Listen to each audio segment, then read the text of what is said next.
Duas crianças estão se beijando do lado de fora de um celeiro na cidade de Wengerberger quando encontram uma jovem deformada de olhos roxos chamada Yennefer. Ela tem uma corcunda e um maxilar desalinhado e é intimidada pelas crianças por causa de suas deformidades, sendo abusada por elas.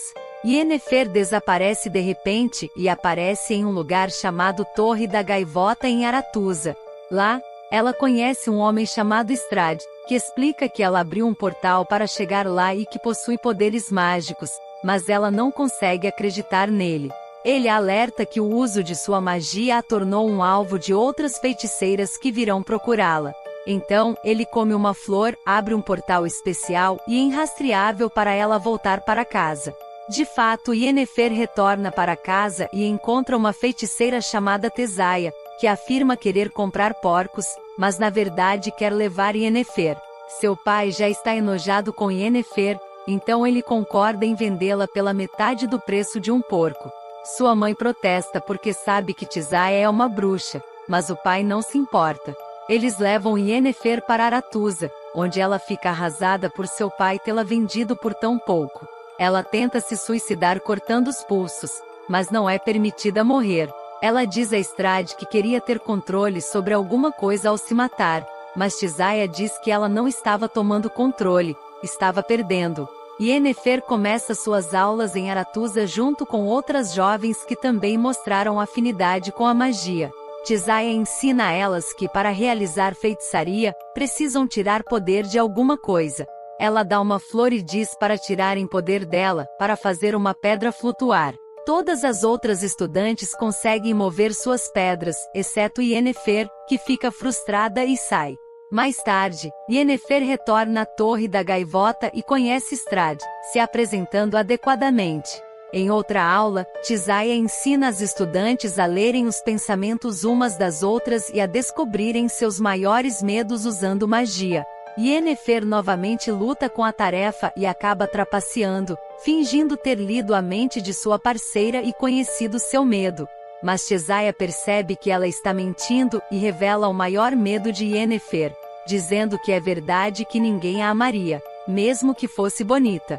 Yennefer expressa sua frustração e desespero para Strahd, dizendo que só quer ser boa em algo, pelo menos uma vez em sua vida. Strahd a consola, dizendo que também teve dificuldades quando estava aprendendo em Aretuza e que está tudo bem. Ele permite que ela leia seus pensamentos para praticar e, surpreendentemente, ela consegue. Mais tarde, Tesaia acorda todas as jovens e as leva para a Torre da Gaivota para um novo teste. Neste teste, elas devem capturar raios em uma garrafa, várias tentam e falham. Yennefer se oferece, mas é atingida por um raio e jogada para trás, porém, seu corpo parece absorver o raio. A próxima jovem consegue realizar o feito com sucesso, e Tesaia olha orgulhosa para ela e desaprova Yennefer, a enfurecendo. Yennefer direciona o raio para a garota, mas Tesaia o desvia, dizendo que ela é fraca e patética por ceder às emoções. Ela diz que afinal, todas as feiticeiras estão destinadas a servir como conselheiras de reis, e se Yennefer não puder controlar suas emoções, não é adequada para o trabalho. Yennefer procura Strahd e conta que está falhando em todos os testes e provavelmente será mandada embora em breve, que nunca mais se verão. Ele diz que se verão novamente e ela sugere que talvez possam se encontrar se ele ensiná-la a fazer o portal especial que ele fez antes. Ele está hesitante, pois é um tipo de magia mais antiga que não é permitida de ser ensinada, mas vendo-a angustiada, ele muda de ideia. Ele conta a ela que a magia foi originalmente ensinada aos humanos pelos elfos, que aprenderam tudo e depois massacraram e oprimiram os elfos para torná-la deles. Ele tira a flor que havia mostrado antes e diz que ela só cresce onde o sangue elfo foi derramado. Ele dá a flor a ela, diz para dar uma mordida e recitar um encantamento. Ela o faz e o portal se abre. Strahd fica chocado que ela conseguiu realizar um feitiço tão avançado na primeira tentativa e pergunta como ela fez. Ela conta que seu pai era meio elfo, por isso foi amaldiçoada com deformidades e tratada como pária. O homem no celeiro era apenas seu padrasto. Eles se beijam e Yennefer revela que estava trabalhando para recuperar a flor especial para Tissaia o tempo todo. Tissaia queria ver se Yennefer conseguiria controlar suas emoções o suficiente para completar a missão. Yennefer pergunta se isso significa que ela será promovida e Estrad diz para ela ouvir por uma batida. Por outro lado, Estrad também trabalha para seu superior, Stregobor, e conta que Yennefer é um quarto elfo. Durante a noite, Yennefer ouve batidas nos quartos de suas colegas, mas não no dela. Ela segue e observa secretamente onde Tissaia as leva. Ela nota que Tissaia as transforma em enguias. Tissaia percebe que Yennefer está bisbilhotando e a chama.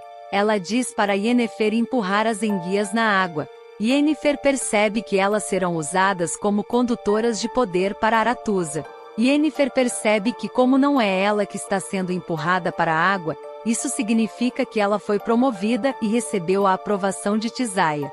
Ela empurra suas colegas na água enquanto Aretuza ganha mais poder. A partir daí, Yennefer e Estrad desenvolvem um relacionamento sexual e Yennefer tem muito mais controle sobre sua magia, inclusive criando uma plateia para seu encontro sexual através da magia. Estrad se pergunta se poderão continuar com essa relação entre eles após a cerimônia de iniciação. Ele estará explorando ruínas ao redor do mundo e Yennefer será colocada na corte do rei de Adirn, seu país natal. Ela diz que se ganhar a simpatia do rei, poderá convidá-lo para explorar as ruínas de Adirn. Ela diz que está preocupada com o processo de encantamento, que transforma as feiticeiras na imagem perfeita de beleza, apagando todas as suas falhas. Ela diz que todas as outras jovens sabem exatamente como querem parecer, mas ela não. Ela só sabe que quer voltar para casa e não ser a garota assustada que era antes. O homem que encanta as feiticeiras diz que vai mudar sua aparência, não importa o quão difícil possa ser. Tissaia chega e diz que todos têm que lidar com suas falhas no espelho, menos elas. Elas podem parecer e ser como quiserem. Yennefer diz que não sabe por onde começar. Tissaia diz para ela imaginar a mulher mais poderosa do mundo, cada detalhe dela. Então, Tissaia transfere os pensamentos de Yennefer para o espelho e faz ela ver essa mulher. Enquanto isso, uma reunião da Irmandade de Aretuza está acontecendo, onde Tissaia menciona que Yennefer será enviada para Adarn porque é de lá, e o rei prefere feiticeiras de seu próprio reino. Tissaia está chocada que Stregobor sabe da linhagem de Yennefer, mas tenta defendê-la de qualquer maneira. No entanto, quando chega a hora da votação, todos concordam que Yennefer deveria ir para Nilfgaard, que é um reino desprezível com um rei inapropriado. Ao ouvir essa notícia, Yennefer fica enfurecida e exige uma audiência com a Irmandade, mas Desire diz que o problema foi sua linhagem. Yennefer pergunta por que ela contou sobre seu sangue e Tissaia diz que não contou e Yennefer percebe que foi Estrad na cerimônia de iniciação. Estrad percebe que Yennefer não está lá e vai procurá-la na Torre da Gaivota. Yennefer está escrevendo um documento que seu padrasto pode assinar, declarando-a sua filha legítima e corrigindo o problema de sua linhagem. Estrad diz que não funcionará, especialmente porque ela perdeu a cerimônia de iniciação, e tudo acabou. Ela o acusa de revelar seu segredo, e ele pede desculpas, dizendo que não sabia como a informação seria usada. Quando ela o acusa de mais coisas, ele diz que sabe que ela também o espionava para Tissaia. Ele diz que pode consertar tudo, que Yennefer pode ir com ele e viajar pelo mundo explorando ruínas. Yennefer diz que esse é o sonho dele, e ela não quer ficar parada enquanto ele o realiza, segurando pás de lixo. Isso deixa Estrad muito chateado, pois ele pensava que Yennefer queria ficar com ele. Ela revela que não deixa ele acessar todos os seus pensamentos, acusando Yennefer de ser um peão de Tissaia. Ela diz que o mundo dela não é tão maravilhoso e romântico quanto o dele, e ele diz que não adianta ela ter beleza se continuar pensando assim. Ela responde que não quer beleza, quer poder. Na cerimônia de iniciação, todas as jovens feiticeiras estão dançando com os reis cujas cortes servirão.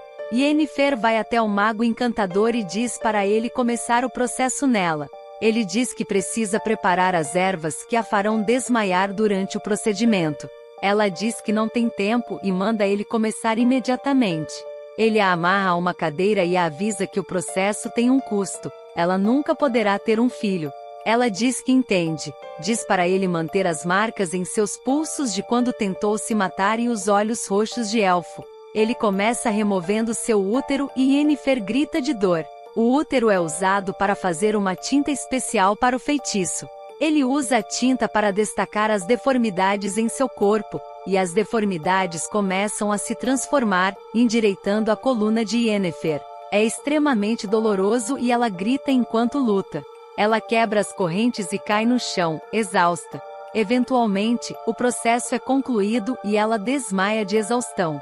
Na cerimônia de iniciação, Tissaia e Estrade sentem algo acontecendo, e nesse momento, as portas da sala se abrem. Uma bela Yennefer entra na sala e todos ficam chocados com sua beleza. Ela vai direto para o rei de Adarn, pois sabe que ele prefere uma feiticeira de seu próprio reino. Ela lhe oferece a mão para dançar.